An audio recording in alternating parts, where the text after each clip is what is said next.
Muy buenas noches, bienvenidos a otro programa de Al Hilo del Tiempo. Recordarán quienes me hacen el favor de seguir mis pláticas que me he estado ocupando de mujeres ilustres. Voy a ocuparme ahora de una de las lumbreras de la antigüedad, una mujer de genio que tuvo un destino muy trágico, que fue Hipatía. Debo hacer una aclaración, es muy común oír en español que la llamen Hipatia. El nombre griego era alejandrina, es decir, griega, es Hipatía, y creo preferible decirlo a la manera original que Hipatia, que desvirtúa un poco el sentido. Hipatía quiere decir la suprema, y es un adjetivo formado a base de hiper, una preposición que significa encima. Entonces Hipatía fue llamada la suprema. Fue tan importante esta mujer, tan sabia y tan ejemplar en su vida, fue tan generosa con sus conocimientos y tan excelsa como maestra, que concitó la ira y la violencia de un santo, de que más adelante hablaré, que juró tomar una venganza, no sé de qué, en contra de ella, y acabó asesinándola.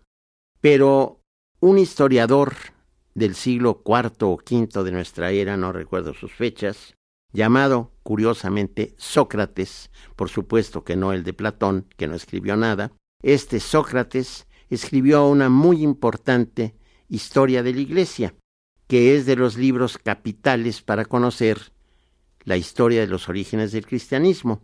Como el cristianismo tiene muy dilatados orígenes, no se impuso a la primera, la nueva fe, es decir, tardó en números redondos 400 años para hacerse ya verdaderamente una religión que abarcaba toda Europa. Entonces, lo que opina de esta mujer que estaba dentro del mundo cristianizado ya, puesto que tuvo por adversario a un santo de la Iglesia cristiana, es lo siguiente en su historia de la Iglesia. Dice, había una mujer en Alejandría que se llamaba Hipatía, hija del filósofo Teón, que logró tales alcances en literatura y ciencia que sobrepasó en mucho a todos los filósofos de su propio tiempo. Habiendo sucedido a la escuela de Platón y Plotino, empleaba los principios de la filosofía a sus oyentes, los principios de la filosofía a sus oyentes, muchos de los cuales venían de lejos para recibir su instrucción. Estas palabras de Sócrates no las prodiga con muchas mujeres, sobre todo, porque la figura descuella de tal manera que no puede menos de citarla con tantos elogios. Cita Sócrates a dos importantísimos filósofos, Platón en primer lugar y Plotino. Platón bien sabemos que escribió los diálogos, aparte de algunas cartas muy importantes, y Plotino escribió las celebérrimas Enéadas. Plotino es uno de los neoplatónicos, el más importante de todos. Le sigue Porfirio, pero Plotino es de primera importancia. Entonces, precisamente por seguir en términos generales a Platón, a esta escuela se le llama neoplatónica. Escuela filosófica, que tiene gran importancia en el desarrollo de la teología cristiana.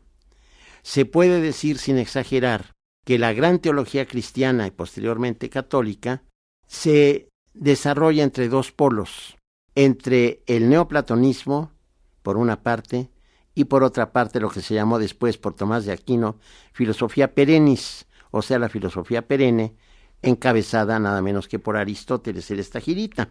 Pero la influencia de la escuela neoplatónica, no solo en la filosofía y la teología, sino en todas las ciencias, es de somera importancia, de suprema importancia. Esta mujer, Hipatía, nació en lo que ya era una diócesis romana, que era Egipto, a mediados del siglo IV, según parece, en 350-370, una cosa por el estilo.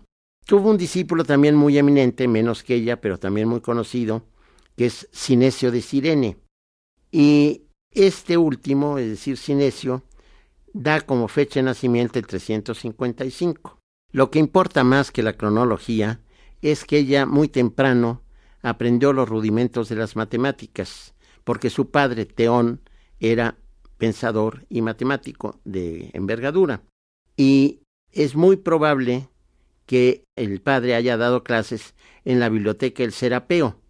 El Serapeo vino a ser la sucesora, la biblioteca sucesora de la celebérrima Biblioteca de Alejandría. En esos años, la ciudad de Alejandría era un hervidero cultural en donde se juntaban muchas influencias, muchas lenguas, muchas culturas. No perdamos de vista que en Alejandría, por aquellos años, se había fundado también una colonia, se había establecido una colonia de judíos que huyeron en una diáspora, huyeron de Tierra Santa y se refugiaron en Alejandría. Estos judíos tradujeron el Antiguo Testamento, los libros que aceptan hasta la fecha los judíos actuales, lo que se llama el texto masorético, lo tradujeron del hebreo y al arameo al griego. Y esta famosísima versión se llama la versión de los Septuaginta, es decir, de los 70. No voy a entrar en los pormenores de esta versión porque no corresponde a mi tema de hoy, pero sí que sirva esto para que nos demos una prueba, tengamos una idea de cómo en Alejandría se mezclaban distintas culturas. Por una parte, la cultura semítica, arraigada en lo judaico, que era la de los rabinos y los judíos en general, la herencia enorme y poderosísima de Grecia, y los más recién llegados, los romanos, y dentro de los romanos todavía más recién llegados, los cristianos. Hipatía, desde luego, fue pagana, y los testimonios sobre ella fue tan admirada que hay una especie de semblanza de ella del siglo VI de nuestra era, de Damasio de Damasco, que dice que era de naturaleza más noble que su padre, que Teón, y no se conformó con el saber que viene de las ciencias matemáticas en las que había sido introducida por él, sino que se dedicó a las otras ciencias filosóficas con mucha entrega. Es decir, Hipatía tuvo conocimientos universales. Estudió con mucha atención religiones, sabía hablar maravillosamente bien, fue una gran maestra y desde luego estudió filosofía. Es una mujer absolutamente excepcional porque reúne conocimientos enciclopédicos verdaderamente de las ciencias y de las disciplinas de sus días. También estuvo en Atenas, estuvo en Roma y su fin fundamental, su interés fundamental era seguir aprendiendo. Pero como era una mujer generosa, no se conformaba con aprender, sino que también era una excelsa maestra. Y como maestra ejerció una influencia enorme en los que tuvieron la fortuna de oírla. Aproximadamente cuando ella tenía, no sé, unos 40 años o algo por el estilo, se puso ella al frente de los filósofos neoplatónicos, lo cual era realmente muy importante por los antecedentes que acabo de dar. Y en un famoso léxico que ya pertenece a la Alta Edad Media, que tradicionalmente se ha llamado el Suidas, pero que ya los filólogos modernos llaman la Suda, dice que lo que más enseñó Hipatía fueron las obras de Platón y Aristóteles, es decir, los dos más prominentes filósofos de la antigüedad griega clásica. De modo que en donde ella vivía acudían estudiantes de todos lados, e incluso algunos cristianos, uno de los cuales llegó a ser obispo y es precisamente Sinesio de Cirene. Cuando Hipatía estaba en uno de sus mejores momentos, en uno de los más creativos, va a aparecer la tragedia de su vida. Pero vamos a una pausa. Queremos conocer su opinión y comentarios. Escríbanos al correo electrónico alhilodeltiempo@imer.com.mx.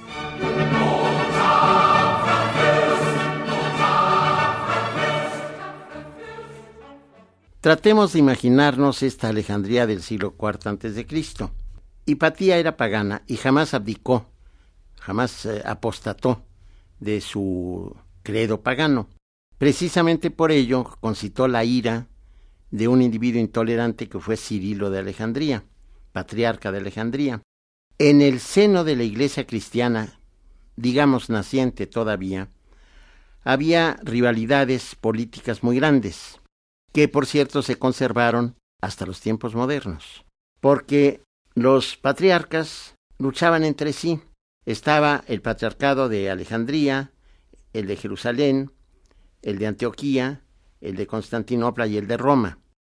El más importante, probablemente de todos, incluso sobre Roma, fue el de Constantinopla, tal vez. Llegó a tanto el régimen de los patriarcas que cuando yo era adolescente tuve la fortuna de conocer en mi propio domicilio al patriarca de Constantinopla, Atenágoras, que venía a hablar de la querella del Filioque, de la que voy a ocupar alguna vez, acerca de la procesión de Cristo en la Trinidad, con el arzobispo Manuel María Martínez, o Luis María Martínez creo que se llamaba, no lo recuerdo muy bien. Bueno, es decir, que el régimen patriarcal continúa hasta la fecha. Ellos no tienen un papa, tienen patriarcas, y el principal sigue siendo el patriarca de Constantinopla, a pesar de que ya la iglesia de Santa Sofía, que para eso se creó, esté en poder de los turcos. El emperador Teodosio el Grande, el primero, convirtió a lo que entonces se llamó catolicismo en religión de Estado. Esto sucedió el siglo IV, en el año 380.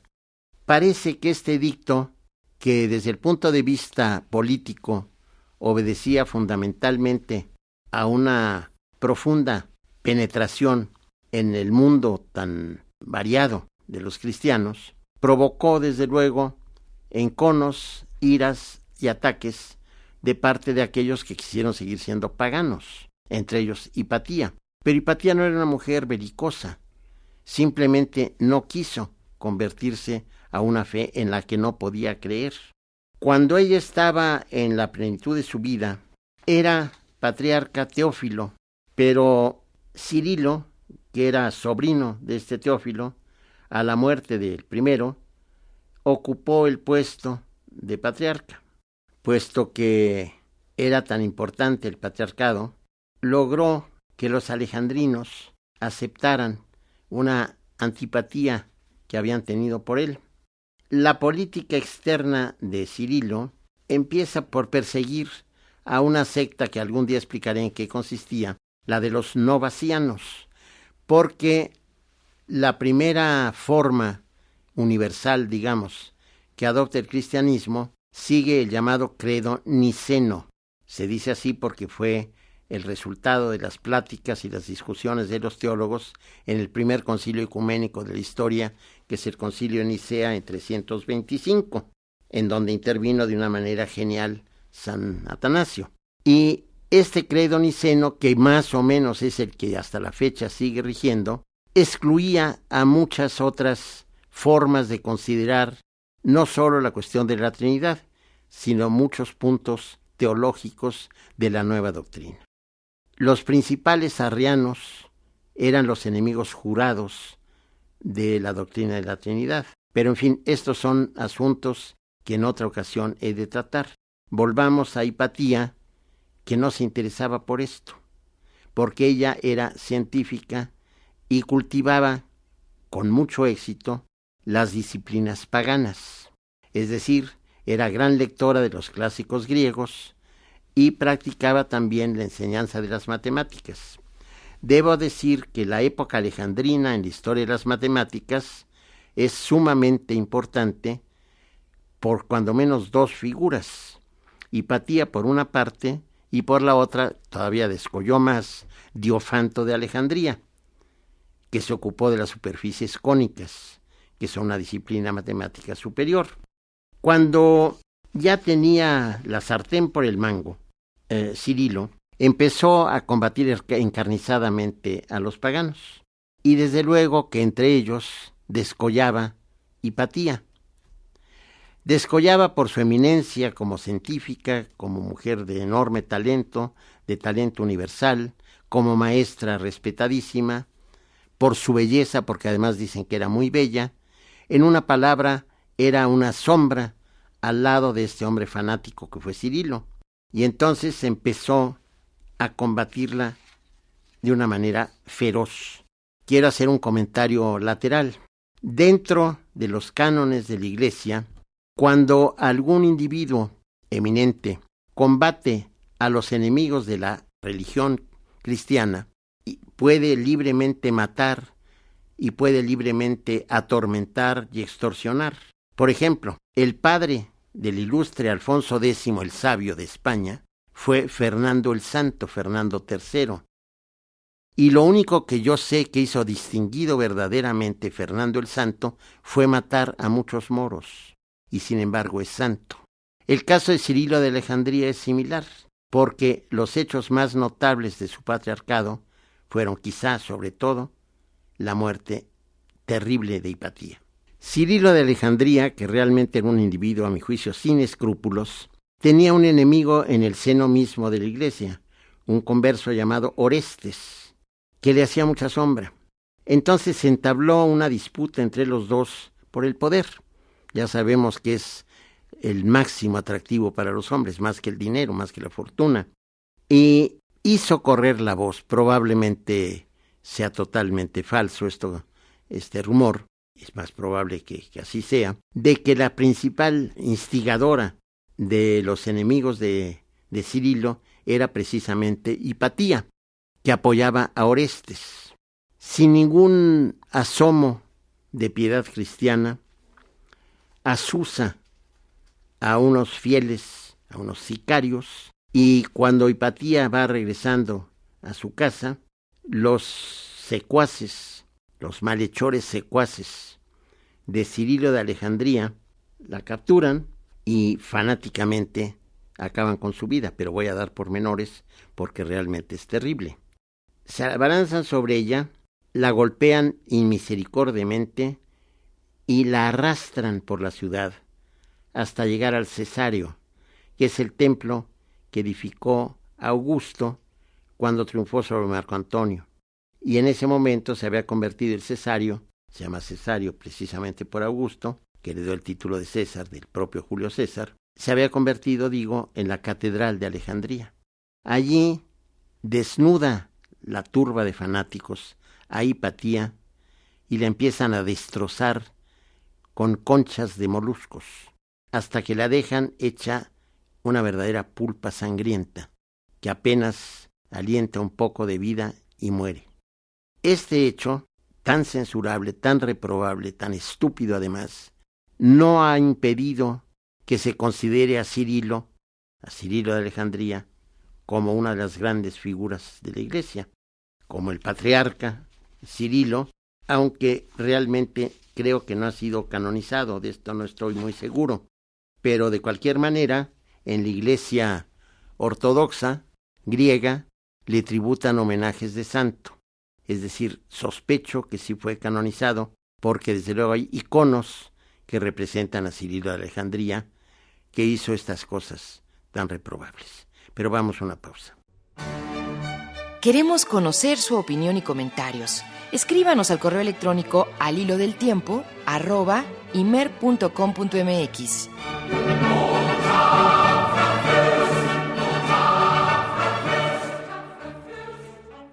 Consulto ahora para información de ustedes el famoso léxico llamado actualmente la Suda, pero que siempre yo desde niño conocí como el Suidas, ya nadie lo llama así. Y dice lo siguiente, la nota es muy larga, no puedo traducirla toda, pero sí el principio que dice: Hipatía, hija de Teón el geómetra, filósofo de Alejandría. Ella misma fue filósofa y muy reconocida, mujer dotada de equidad y de capacidad filosófica. Se distinguió en el reino de Arcadio y escribió algunos recuerdos o algunos tratados, mejor dicho, acerca de astronomía. Es decir, que la ciencia de Hipatía tuvo también no solo la matemática abstracta, sino también la aplicación de matemática a la astronomía, en donde llegó, pues según tengo entendido, a alturas muy grandes. Hipatía viene a ser, desde luego, uno de los ejemplos más conmovedores, más grandes y más importantes de esa persecución fanática que por desgracia en nuestros días se sigue llevando a cabo ahora con mayor empuje y con mayores medios de destrucción. Todos los fanáticos religiosos que padecemos son un peligro para la humanidad. Hemos visto de sobra las consecuencias nefastas de estos fanáticos, lo que llaman ahora no fanáticos, pero lo siguen siendo, los fundamentalistas famosos. Es decir, que debemos cuidarnos de todas estas cosas. Un ejemplo nefasto, insisto, de esta intransigencia, de esta falta de empatía, de simpatía literalmente, por los demás, es Cirilo de Alejandría. Y es muy lamentable que siga figurando en la lista de los consagrados, de los santos. Lo digo si se le considera desde el ángulo cristiano, porque desde otro punto de vista fue una figura importante en la historia. Fue un patriarca que desempeñó su papel a conciencia, a pesar de caer en estos monstruosos dislates. La próxima ocasión vamos a hablar de alguna otra mujer ilustre, porque realmente, a pesar de que el feminismo peque, a mi juicio, de excesos que no tienen sentido, por otra parte también las mujeres, por mucho que se exalten, están hablando por la herida, porque a lo largo de muchos siglos han estado en un lugar secundario y hasta enésimo respecto a los hombres. Y esto realmente no es justo. Creo que la igualdad de los sexos es un hecho, pero sí distinguiendo siempre las capacidades y las características de cada uno de ellos. Las mujeres, esta es ya una verdad de perogrullo, tienen generalmente más intuición que nosotros. Nosotros, por regla general, casi siempre tenemos un poco más de sistema ordenado, de pensamiento y una serie de cosas, pero son lo que dirían ahora diferencias genéricas, no atañen a la capacidad que puede tener el cerebro. Muchas mujeres han sido genios con empatía, como lo fue Madame Curie, María Skłodowska se llamaba, como lo fue Sor Juana, y otras muchas figuras de que nos vamos a ocupar. Agradezco mucho la atención prestada a este programa. Espero que acudan a la cita el próximo jueves a la misma hora y por la misma estación. Entre tanto, que gocen de todos los privilegios de la vida y muchísimas gracias. Participaron en la realización de este programa Roberto Portillo, Juan José Ortega, Carmen Bach y Marcela Montiel.